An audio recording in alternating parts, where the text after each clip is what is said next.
konseling awal yang memang sebetulnya sudah punya perencanaan planning untuk menggunakan HB sebenarnya tidak usah disampaikan lagi ya informasi tentang bayi kontrasepsinya, tapi ada praktik gitu. Sudah seperti itu gitu. Jadi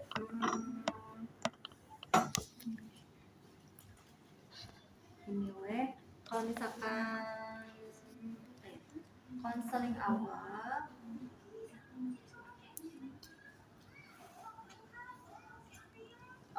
atau si pasiennya ini aja ingin ber-KB aja ya, ingin ber-KB, nanti sampaikan beberapa metode yang bisa digunakan oleh pasien ya. Sama seperti konseling awal, berarti cuma difokuskan kepada AKDR atau HB. Assalamualaikum Ibu. Waalaikumsalam, silakan Bu. Sebelumnya, apakah ada yang bisa bantu? Saya ingin ber-KB. Baik, sebelumnya perkenalkan terlebih dahulu, nama saya Bidanina, saya bertugas di PMBI dari pukul 8 sampai pukul 12 siang. Oke lah, atau mungkin nanti mah pada saat uji lema ya tidak usah ada konseling awal ya. Ini udah pasti mau KBID ya, berarti konseling awalnya lewat ya. Konseling awal itu di pas yang ABPK ya. Iya Bu. Penjelasan ABPK itu kan kita jelaskan berbagai metode kontrasepsi sesuai dengan kebutuhan ibu ya. Betul-betul si ibunya teh belum tahu mau pakai KB apa gitu kan. Mungkin apakah nanti ini konseling awalnya kita skip dan langsung ke konseling metode khusus ya. Oke.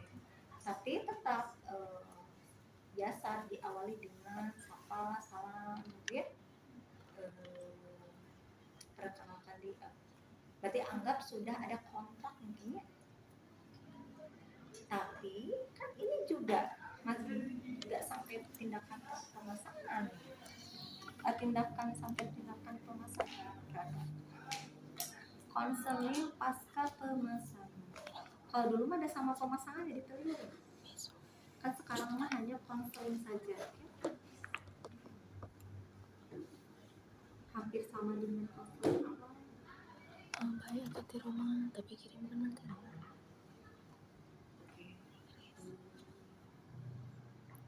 Anggap udahlah nggak apa-apa, anggap ibunya mau ber-KB tapi tetap arahkan ke yang AKDR. Jadi langsung karena konseling metode khusus dari awal saja sesuai dengan daftar pilih kok. Sesuai daftar pilih, tapi sudah diarahkan untuk nanti si pasien dengan KB AKDR.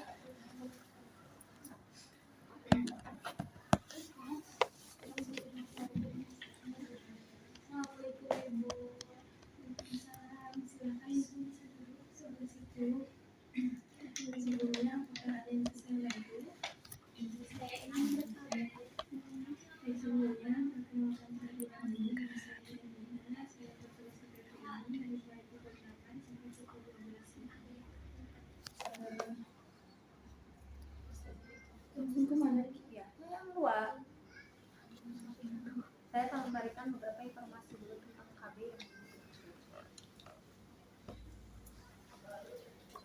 saya akan memberikan beberapa informasi dulu ya Bu terkait kontrasepsi ini.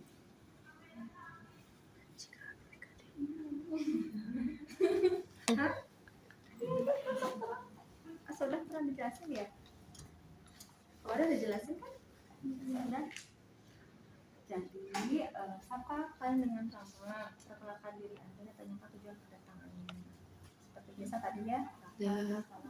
Saya Nina, kira-kira ada tujuan apa itu datang ke sini? Kirim kami burungnya. Yang ingin ber-KB.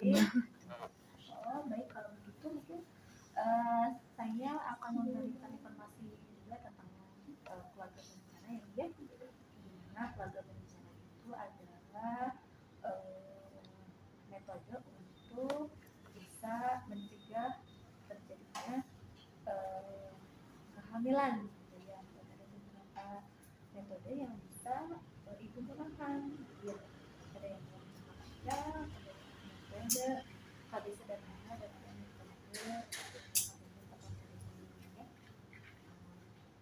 Tapi misalkan suntik berarti ada alat peraga, harus ada alat peraga.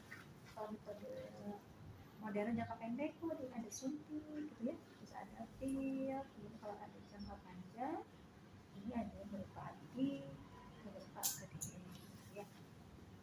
Dan ada beberapa kemungkinan efek samping yang mungkin bisa dialami gitu, seperti kalau pengguna hormon bisa menyebabkan kolagennya terganggu ya. Kalau untuk yang berjangka panjang atau AID bisa kemungkinan perdarahannya atau pada saat head darahnya lebih banyak daripada biasa. Gimana misalkan kira-kira tertarik dengan metode apa ya? Terus ya, kira-kira apa yang bisa diperoleh, kira-kira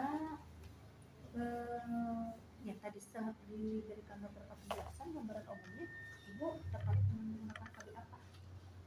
Udah, baru ke konseling metode khusus ya, paham? Insyaallah. So,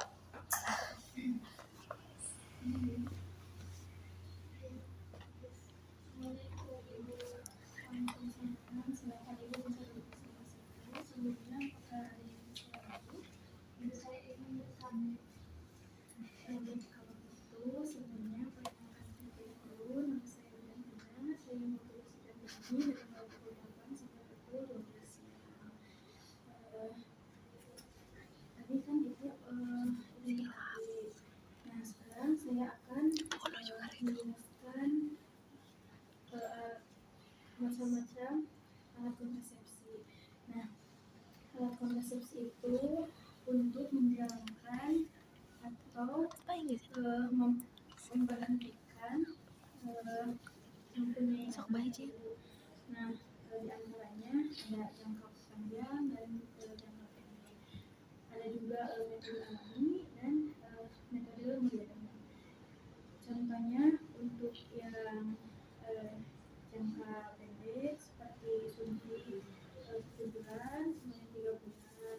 Untuk yang jangka panjang ada MOP dan MOP. Terus ada juga ADI ataupun AKDR.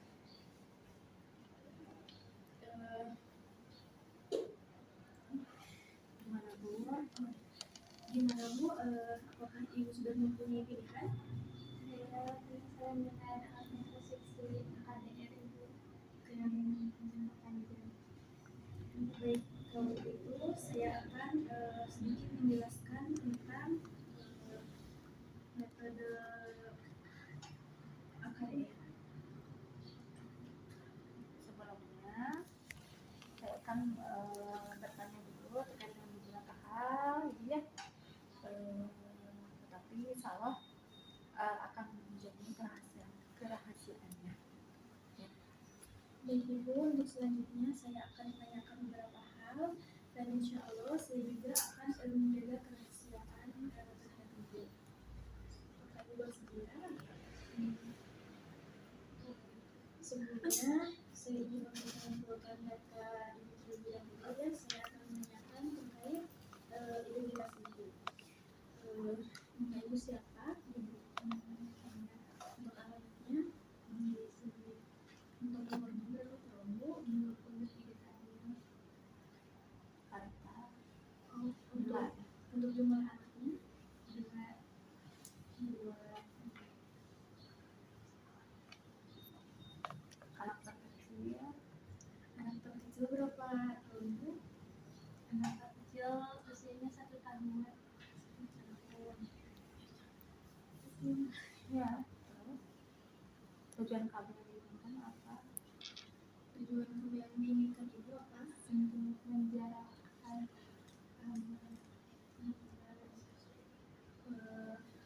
mohon maaf Ibu, untuk agama dan kepercayaan yang dianut Ibu apa?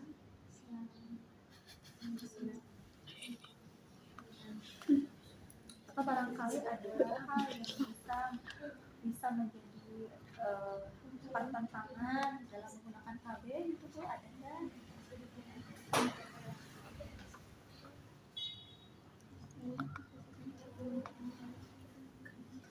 Tapi ya megar.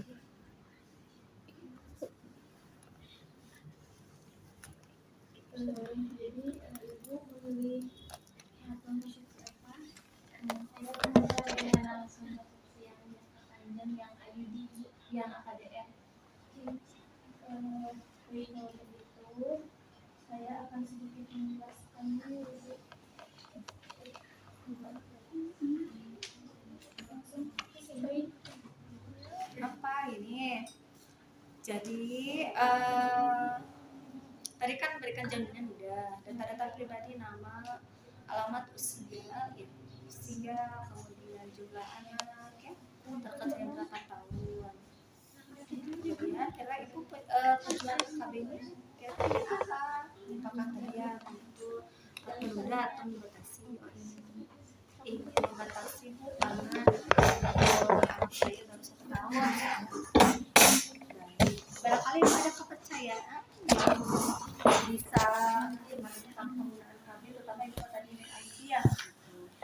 Jika ada hal yang menjadi pertentangan dalam menggunakan KB ini, kami juga bu. Kira-kira ada kekhawatiran mungkin bu atau pertimbangan lain terkait dengan penggunaan KB ID?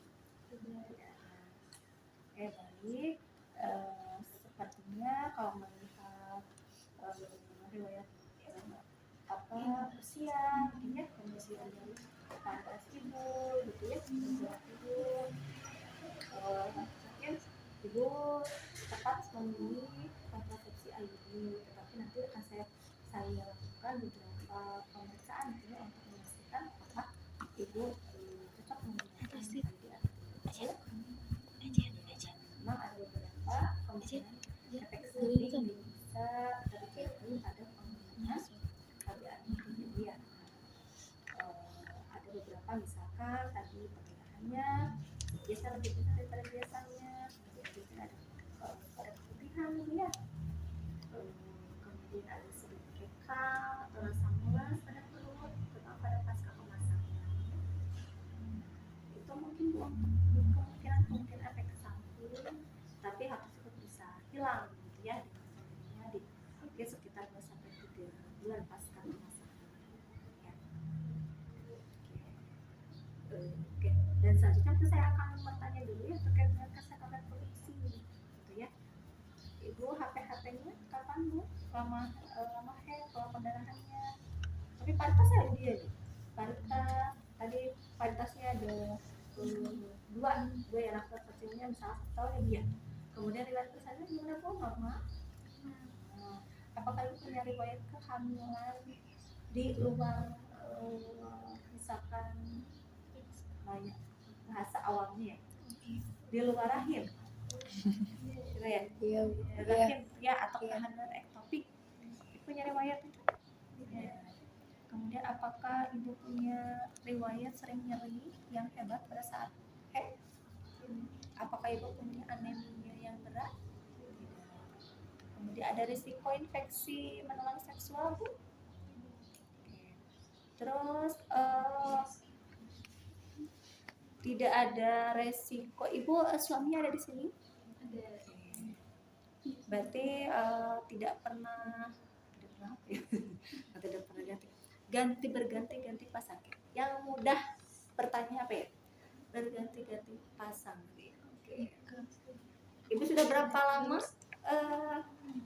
menikah dengan bapak? Misalkan 10 tahun atau 5 tahun gitu ya. Tapi ini cara untuk menanyakan berganti-ganti pasangan. Karena kan kalau nanya langsung ya, ibu tidak punya resiko berganti-ganti pasangan gitu ya. Ya harus yang mudah, yang awam. Menikah ibu menikah yang pertama ya dia gitu ya.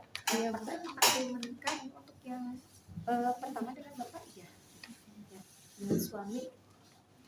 Terus apakah ibu punya riwayat atau resiko kanker serviks? Tidak. Baik, sepertinya ibu kalau dari riwayat kesehatan reproduksinya baik ya dia, tidak ada masalah. Nanti mungkin ada perlu pemeriksaan fisik ya dia, dan pemeriksaan di dalam panggul. Mungkin ada sedikit rasa sakit ya bu ya ketika proses pemeriksaan panggulnya ya. Tapi ibu mungkin nanti silakan untuk mengajukan pertanyaan gitu ya, atau ketika ada ketidaknyamanan ibu tinggal bilang saja ya. Gimana, ibu bersedia? Bersedia. Setelah itu sudah tindakan pemasangan ya. Nah, enggak, ini mah oke. Berarti ini kalau kemarin kita kan konsepnya mau dipasang ayeuna ya. Iya. Hari sekarang mana udah ada pemeriksaan pambul. Anggap ini dipasang tetapi tidak perlu kita lakukan ya. Oke, jadi nanti Bu ada lakukan pemeriksaan fisik ya sama pemeriksaan pambul gitu ya untuk memastikan tidak ada masalah pada daerah kewanitaan ibu ya. Dan mungkin nanti ada sedikit rasa sakit atau mulus ya Bu pada saat proses pemasangan. Gimana Bu? Bersedia? Ada pertanyaan? Tidak ada. Sudah siap ya Bu ya? Oke. Sudah lah diapin nama tas beres dipasang. Ya baru kembali lagi biasanya observasi selama kurang lebih 5-15 menit ya, observasi takutnya ada terjadi kram dan sebagainya. Nah, anggap sudah selesai pemasangannya ya. Nah ibu terus duduk lagi Bilang ke pengujinya gimana Bu sudah selesai? udah, nanti penguji akan tahu iya. konsepnya Baik. ya. Sudah selesai dipasang gitu ya, terus pasang nanti kembali lagi ke meja konseling ya. Baik Bu. Terus alhamdulillah ya Bu ya, pemasangannya sudah selesai dengan lancar. Gimana Bu perasaannya setelah dilakukan pemasangan? Ada sedikit nyeri gitu ya, ada sedikit mulas ya Bu ya. Nah, nggak apa-apa, itu aja ya Bu ya. Dan nanti mungkin Ibu untuk memastikan benangnya Ibu bisa memeriksa sendiri ya. Nanti dengan cara memasukkan ujung jari atau dengan jari tengah ke dalam kemaluan ibu. Boleh jongkok, boleh berdiri dengan cara kaki kiri ke ataskan ya, sambil dimasukkan jari kita dan raba apakah teraba atau tidak ya. Atau misalkan kalau ibu tidak mau memeriksanya sendiri, ibu boleh datang ke sini ya. Oke, itu ya Bu ya. Jadi nanti kalau misalkan ada efek samping tadi ya, pendarahan yang wajar ya Bu ya, lebih banyak tapi masih wajar, itu hal yang biasa Ibu ya. Misalkan kalau juga ada keputihan, tapi kalau keputihan adalah hal-hal yang normal yang wajar, tidak ada berbau, misalkan yang berbau busuk atau bahkan kehijauan seperti nanah, itu boleh langsung datang ke sini ya. Kemudian ya, jadi itu Ibu bisa datang kontrol nanti 1 minggu lagi ya Bu ya, 1 minggu atau 2 minggu ke sini lagi untuk kita cek atau mengontrol benangnya ya. Dan jangan lupa Bu, ini AKDR ini tipe CUT 380A, ini efektif 8-10 tahun ya. Oke. Ya, dan kalau Ibu misalkan mau hamil lagi, Ibu bisa cabut kapan saja ya. Mau 2 tahun lagi boleh, mau 3 tahun lagi boleh ya. Ibu kapan saja bisa mencabut alat kontrasepsi tersebut ya. Ibu bisa langsung datang aja ke sini. Oke. Bagaimana? Apakah sudah jelas? Ada pertanyaan? Oke, untuk bisa memastikan pemahaman Ibu, mungkin Ibu bisa mengulang kembali penjelasan dari saya. Jadi kapan kontrolnya Bu? 2 minggu setelah pemasangan. 1 atau 1 minggu ya ke sini ya. Setelah itu kalau tidak ada keluhan tidak usah ke sini ya Bu ya. Oke. Apalagi Bu? Efek sampingnya gimana Bu? Sampingnya nanti ada pendarahannya mungkin lebih banyak sama keputihan, tapi masih di batas normal, tidak berbau dan tidak berwarna kehijauan. Oke ya, selama tidak ada masalah sesuatu yang abnormal, itu tidak masalah ya Bu ya. Biasanya akan normal sendiri nanti ya setelah beberapa bulan kemudian ya. Oke, baik, itu saja mungkin ya Bu ya. Terima kasih atas kedatangannya. Mudah-mudahan sehat, tidak ada masalah ya Bu ya. Jangan lupa untuk nanti datang ke sini untuk kontrol ya. Terima kasih. Sudah. Ya. Oke. Lengkap ya rekamnya. perlu diobrolkan tidak katingali ya. Nanti ada kartu status yang kena diisi ya. Sudah itu prinsip konseling akan sesuai, akan berubah, akan berbeda setiap klien sesuai dengan kebutuhan klien ya. Moal baku gitu. Konseling itu tidak akan baku, akan sama antara pasien yang satu dengan pasien yang lain, akan berbeda kumaha kondisi ibunya. Jadi kita juga harus pintar-pintar merangkai kata dan memberikan penjelasan gitu. Baku konseling kayak kalau di mata kuliah persalinan udah pasti asuhan kelas 1 teh tahapannya